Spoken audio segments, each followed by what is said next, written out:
Sean todos bienvenidos a Cara a Cara. Hay un escenario político que todavía no define la oferta electoral en esta contienda, pero ¿qué va a pasar dentro de los próximos días? Ya menos de 50 para este torneo electoral.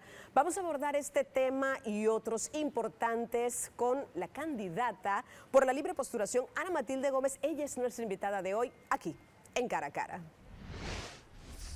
Licenciada Ana Matilde, qué bueno que esté con nosotros acá en Cara a Cara. Vamos a hablar de diversos temas, pero arranquemos por el escenario político que tenemos. Decía yo en la introducción, todavía a estas alturas no contamos con esa oferta presidencial en firme, sobre todo por esta demanda que admite la Corte Suprema de Justicia y que de alguna manera pone en capilla ardiente al candidato del partido Realizando Meta, José Raúl Mulino. ¿Cómo lo visualiza usted al final del camino? Y voy a retomar las palabras del magistrado Eduardo Valdés Escoferi. Él hablaba de la intención de judicializar el proceso electoral. ¿Cómo lo vislumbra usted? Y bienvenida a Cara a Cara. Bueno, en primer lugar, muchísimas gracias a ti por la invitación a este programa. Y te diría que en efecto ha sido un proceso electoral desde que se inició muy accidentado. Y en el proceso electoral hay varios actores, ¿no? Está el actor institucional, están las personas, sean estos electores o los que van a ser o pretenden ser elegidos, candidatos o electores, y está también las circunstancias. Y yo creo que desde el punto de vista institucional, el Tribunal Electoral en esta vuelta no lo ha tenido fácil.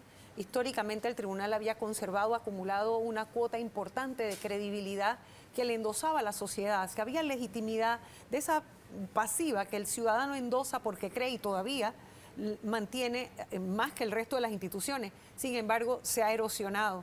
Y en algunos casos por actuaciones del propio tribunal, como fue la vez cuando se inmiscuyó en la justicia ordinaria pretendiendo resolver un tema que ya había sido resuelto por la justicia ordinaria, como fue el principio de especialidad en el caso del expresidente Ricardo Martinelli.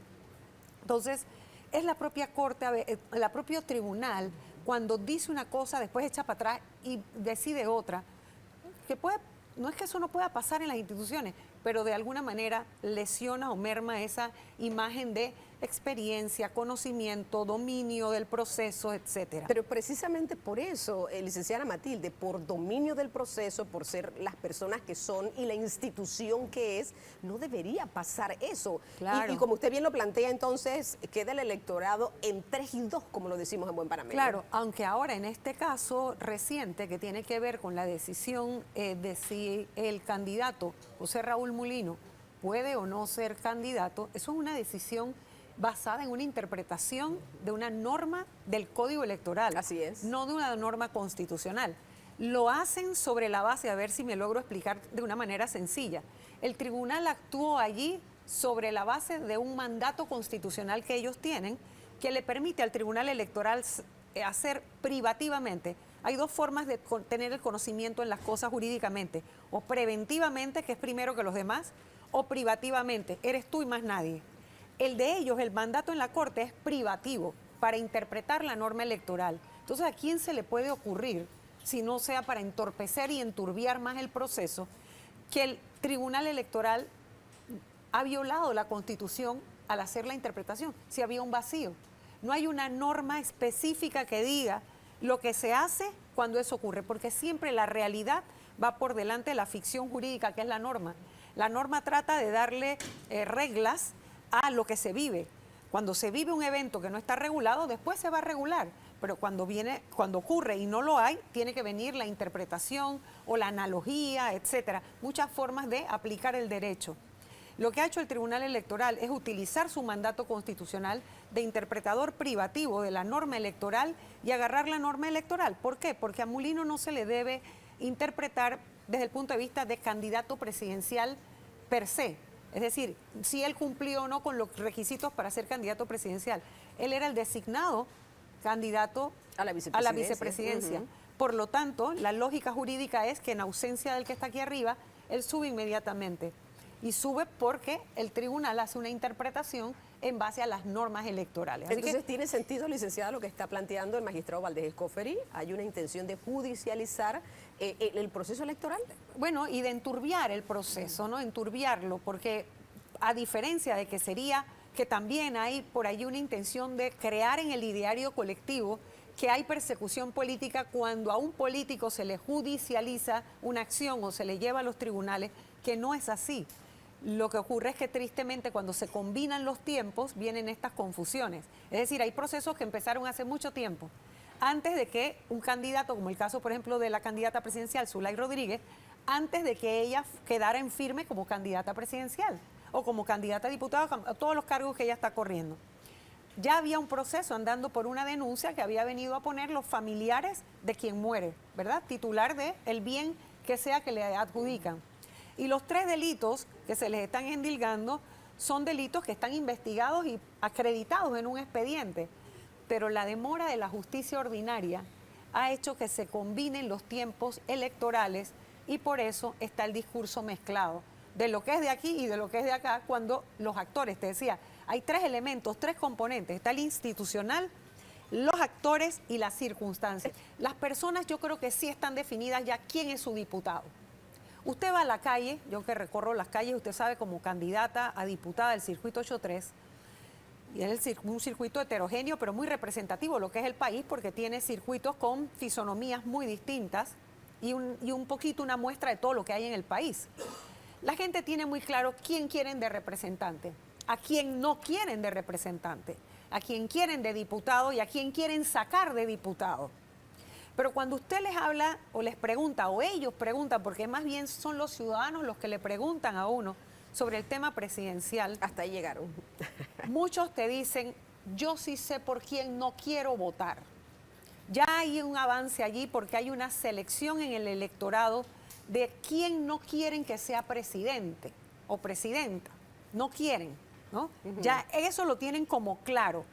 Lo que ocurre es que ha quedado evidente que no tenemos un liderazgo que surja de una manera contundente en ninguno de los candidatos, como para plantar en el ideario, en el pensamiento colectivo del ciudadano, mira esto. Hay pensamientos aislados, individuales, de grupos familiares y dicen, me gusta su estilo, me gusta su calma, me gusta su análisis, me gusta su experiencia o me gusta lo... Me explico, la gente va haciendo análisis y va descartando, pero no hay un liderazgo que brille por encima de todos los demás y que haya podido desplazar esa duda que tiene el electorado. Claro, y me gusta ese análisis que hace y con esto vamos a ir a la primera pausa porque la siguiente pregunta al regresar de la pausa será... ¿Usted recuerda que en el 2019 o en otras administraciones era lo mismo?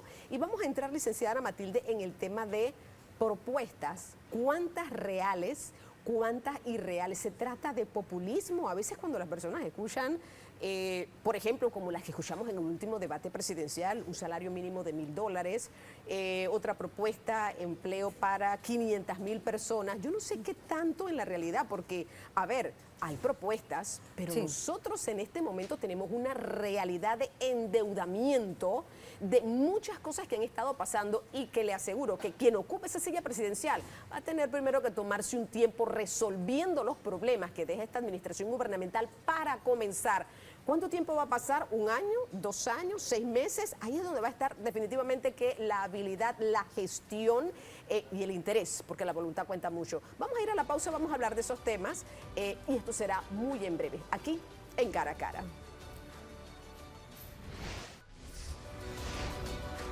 Amigos, estamos de vuelta. Esto es Cara a Cara, hablando con la candidata diputada por la libre postulación, Ana Matilde Gómez. Decíamos en el bloque anterior, ¿cuántas de esas propuestas, licenciadas, son reales? ¿Cuántas irreales? Y mire ese escenario un poco complejo. Aquí tendríamos a 2 candidatos a vicepresidente ocupando la candidatura presidencial, sabiendo que los que estaban a la cabeza, es decir, los candidatos presidenciales, pudiesen estar privados de su libertad. Totalmente un hecho inédito en nuestro país. Ahora, hablemos de propuestas, porque en este último debate presidencial, algunos se reiteraron en sus propuestas de empleo, arriba de 500,000 o 500,000, otros hablaron de salario mínimo de $1,000, trabajar en vez de 5 días, 4, con un agregado de en vez de 8 horas, 10 horas por día. ¿Cómo usted ve esto en nuestro país, donde ya sabemos cómo son las cosas, licenciada Ana Matilde? Sí, bueno, sin que me pongas a multiplicar. Ok. Evidentemente, la propuesta no deja de ser novedosa, esa y otras tantas. Tú la has mencionado, un salario de $1.000 es un impacto fuerte para el sector privado, el gobierno que también sería fuerte, pero tendría que asumirlo. Esa y otras, 500.000 empleos en 5 años son 100.000 cada año, no se ha podido lograr ni cuando tuvimos pleno empleo. Lo mencionó muy bien Melitón Arrocha en el debate. Pero porque no se quiere, por falta de voluntad. Porque si no hay falta de voluntad, licenciada, entonces no vamos a hacer absolutamente nada, ni siquiera lo más sencillo. Dorcas, lo que ocurre es que el país está en una crisis. Hay crisis en todas las esferas de la administración pública y de la sociedad panameña. Los candidatos, ninguno va a hablar en este momento, y eso uno lo puede entender, no lo practicaría yo lo mencioné en su momento, tal vez por eso no gané.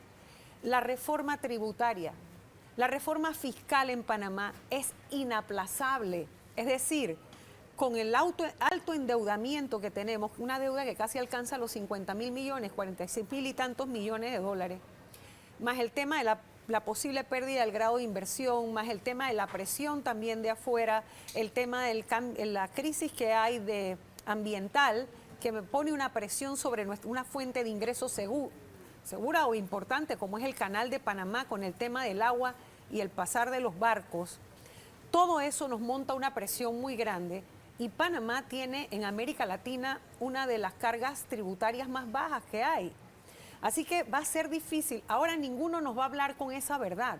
No nos van a mencionar la reforma fiscal porque no va a haber un solo asesor que le diga, oiga, ¿cómo se le ocurre hablar de reforma fiscal y de la carga tributaria? Sin embargo, es importante que quede claro en este país que ya esto ha sido dicho por la CEPAL, la Comisión Económica para América Latina y el Caribe, en su momento Alicia Bárcenas cuando la dirigía, igual que Angela Merkel. En América Latina hay un problema y es que la clase más alta, o sea, los ricos no quieren pagar los impuestos que les corresponden. Pero eso también obedece a que mucha de esa riqueza se ha obtenido en colusión con gobiernos corruptos que han permitido esa evasión impositiva o esa evasión de impuestos.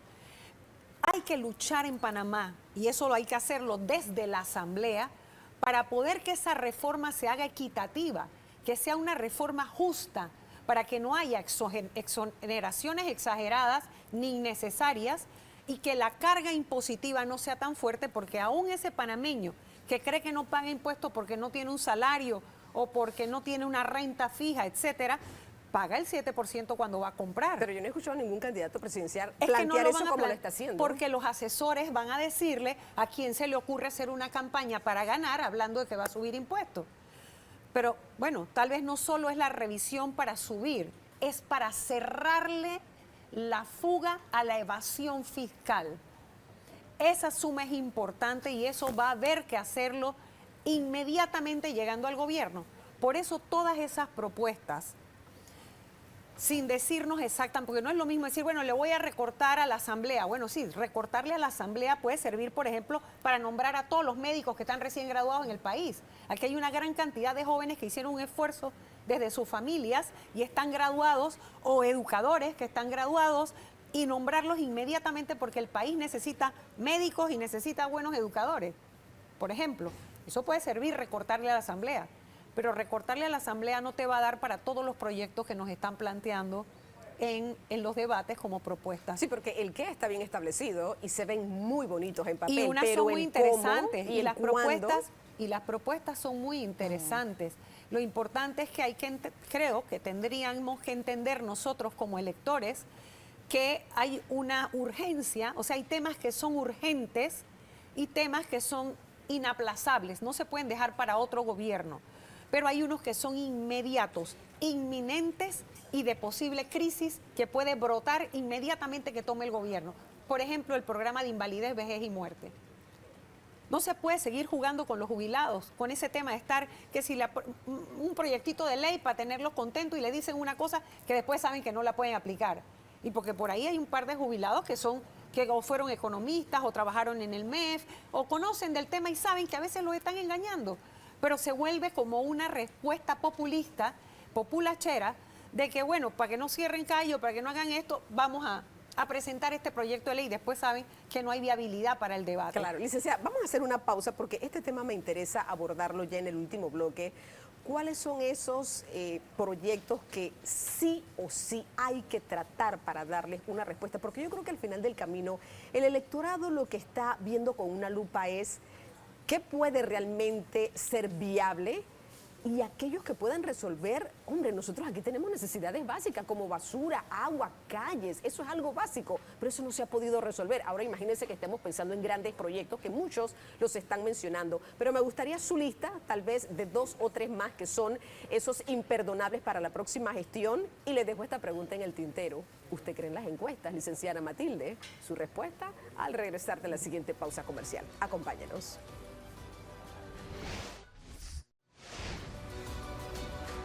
Amigos, ya estamos de vuelta. Esto es Cara a Cara. La pregunta en el tintero, la primera era, mencióname 2 o 3 imperdonables. Hay que hacerlo sí o sí en la próxima gestión gubernamental, licenciada Sí, Matilde. que son urgentes, que son es la generación de empleo.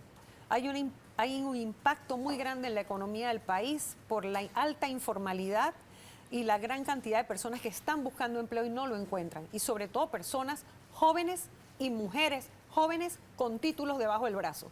Eso hay que atenderlo de una manera importante porque eso es un caldo de cultivo para un brote social, Pero hay para algo una que explosión social. Claro, licenciada, y disculpa que le interrumpa, pero aquí hay algo. Mira lo que usted acaba de decir. Mujeres con título, pero aquí hay empresas que se van de Panamá porque no encuentran a esos profesionales. Es decir, hay que hacer un cruce en algún momento. Hay que Alguien buscar, no está haciendo su trabajo hay aquí que buscar y entonces, claro, está la pasando correspondencia entre la educación o lo que aprendemos y lo que necesita el mercado laboral.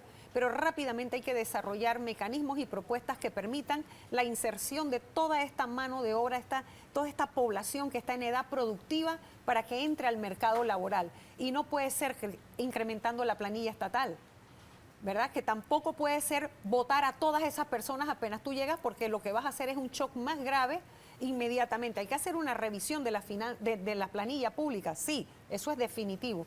Pero más urgente es que se inserten y que los que están haciendo algo entren en la formalidad, porque el golpe al seguro social es por esa economía que no es formal. O sea, ya nuestra informalidad alcanza cifras arriba de los 400.000. Entonces, eso es un impacto grande. El tema de la reforma a la Caja del Seguro Social no se puede dejar para los últimos años. Es imposible porque esto va a traer ningún presidente que tenga un perfil de yo soy el bueno y todos los demás son los malos y aquí se va a hacer lo que yo digo. Eso no va para ningún lado. Aquí se necesita un gran consenso, un diálogo nacional que permita ponernos de acuerdo todos los actores intervinientes en lo que inciden en la cuota del Seguro Social, para poder ponernos de acuerdo y sacar el país adelante sin una crisis o sin mayor crisis. Porque necesitamos que el sector privado siga generando riqueza mientras se hacen las transformaciones que hay que hacer. Y allá las paramétricas darían resultado. ¿Usted qué piensa? Bueno, en la Caja del Seguro Social. Es que o se hace eso o se hace otra cosa, pero hay que buscarlo. Hace 5 años, 6 años, a lo mejor era posible decir sin paramétricas. Hace 5 o 6 años el problema era menos grave que lo que van a encontrar ahora. Y uno podría decir, no hay necesidad de tocar las paramétricas si hacemos esto, facilitamos, por ejemplo, que los jóvenes de primer empleo coticen de una manera distinta o que haya la posibilidad de que todos los informales coticen sin burocracia. Pero a nadie le interesó, ahora hay que ver qué se hace. Patearon la pelota y ahora ya no se puede más. El campo se acabó. La cancha estaba, cada vez iba reduciendo el terreno y se pateaba la pelota. Ya ahora el que viene no la puede patear porque se sale de la cancha. Mencionó Caja del Seguro Social, mencionó generación de empleo. ¿Cuál otro? Es la generación de empleo es fundamental. Y yo pienso que el tema de la salud, el tema de atender la crisis de salud que hay, para que inmediatamente el pueblo panameño pueda tener, porque esto tiene que ver con el costo de vida. O sea, en la medicina, el medicamento que no se encuentra, el medicamento que tiene burocracia y que hay corrupción, que hay monopolio, todo lo que hay detrás del negocio de la enfermedad. Porque la enfermedad en este país ya es un negocio. Pero eso no se acabó con la aprobación de una ley en la Asamblea, la última, ¿no? Es que eso no es un tema solo de ley, claro. Es un tema integral y hay que atenderlo porque eso impacta el costo de vida. El costo de vida es alto porque cuando usted vive muy lejos de un centro de atención de salud, usted tiene a veces hasta que pedir prestado para trasladar un hijo al hospital del niño. Tiene que haber la posibilidad de que usted tenga medicina y comida cerca de donde usted está. Esa es una atención que es impostergable porque el costo de vida en Panamá está alto y eso se suma con la alta tasa de desempleo y el empleo informal. Entonces, Claro, y otro tanto, y solamente rapidito allí para seguir abordando, hay un tema, licenciada, y no sé cómo usted lo visualiza, qué análisis tiene, de la atención de los profesionales de la salud, pero me pregunto yo, ¿eso es por toda la desidia que hay en el lugar donde trabajan, que no hay para esto, no hay para lo otro, a lo mejor salarios escalonados que también no les ha tocado y su trabajo se ve mermado? Es decir, cada vez hay menos atención, no se trata de asegurar... ¿Tú te refieres a la calidad de la atención? Exactamente, la calidad de la atención cada en día el se servicio deteriora público. más y no debería ser, ¿eh? Yo creo que es una serie de factores. Eso no es unicausal o es multifactorial. Y que no justifica también, ¿no? Y como tal hay que atenderlo. Hay personas con mucha vocación de servicio. En el servicio público no se puede ir solo por el lucro. Al servicio público hay que ir con una enorme vocación de servicio porque en el camino tú terminas siendo psiquiatra, consejero, buscando solución para otros problemas, porque cada vez que estás sentado frente a un otro conciudadano, te encuentras una cantidad de problemas que van más allá de solamente el de salud, hablando en este caso Claro. los que atienden salud, solamente el específico de enfermedad. Y el tema ambiental en la ciudad, con el tema del agua potable y el tema de la basura, es un tema que no puede seguir, porque es un tema de salud pública. Esto lo tiene que atender enseguida. A los ciudadanos no nos importa ya si va a ser una empresa, dos empresas, después que no haya corrupción, que no sea un acto público inventado a la medida. El que sea, pero que resuelva, licenciada. Pero lo tienen que resolver, porque eso impacta en el turismo, impacta en el empleo, impacta en la salud mental, impacta en muchas otras cosas más, porque uno a veces no puede ni siquiera caminar por las aceras. Pero la contaminación ambiental y una serie de enfermedades que se pudieran evitar, porque uno es lo que es su entorno. Claro. Y esos son los que han llamado los grandes expertos en salud pública los determinantes sociales de la salud. Claro. Entonces, eso es importante, eso es impostergable. Oiga, mi última pregunta, ¿usted cree en las encuestas? Mira, como yo fui víctima de la manipulación de encuestas y he sabido de casos donde manipulan encuestas, de verdad que no les creo. Creo que pueden ser en un momento determinado una que otra orientación, porque tal como son es una herramienta científica, sí. El problema es cómo se usa, cómo se aplica. Si yo hago una encuesta aquí afuera al salir de los empleados de Medcon, lo más probable es que si entrevisto sobre el ambiente laboral, ellos al salir de aquí tienen temor de que sea una encuesta pagada de aquí y todos van a decir que se trabaja muy bien. Por ejemplo, por decir algo. Claro. Todo depende, pues, la ficha técnica, las variables esas que intervienen y finalmente la ética de quien se atreve a publicar una encuesta falsa o no falsa, sino cambiando los números con las personas, alterando lo que publican, cómo se atreven. Bueno, pero lo hacen. Y lamentablemente quien paga se pone arriba. Y a veces no el que paga, sino el que tiene intereses de mover los miedos y las emociones de sus lectores a propósito de inclinarse hacia el candidato que quieren guiar. Entonces usted no quieren apoyar. Ajá, ¿usted no cree en este momento en las encuestas, por ejemplo, para candidatos presidenciales? Bueno, por lo que uno mide en la calle, uno puede tener una idea y decir, bueno, sí, hay momentos en los que sí publican lo verdadero que sale, pero hay que ver que eso es una radiografía del momento, de qué esté pasando. Y usted sabe que lamentablemente también se mueven muchas emociones detrás de lo que ha salido esa semana en las noticias o lo que se me ha impactado en la opinión pública o qué esté pasando con X o Y candidato. Eso hace que pues sea más visible o no, la gente lo tenga en la mente y a la hora de contestar la encuesta le viene el que primero recuerda. Claro que sí. Dice nuestro analista Danilo Toro que es una fotografía, pero luego de esa fotografía hay una película que ver. Licenciada, muchísimas gracias por habernos acompañado. Siempre es bueno contar con su experiencia, no solamente candidata, diputada por la libre postulación, fue Procuradora General de la Nación, candidata presidencial, también, es decir, tiene una vasta experiencia en muchos temas. Muchísimas gracias por haber sido nuestra invitada aquí en Cara a Cara.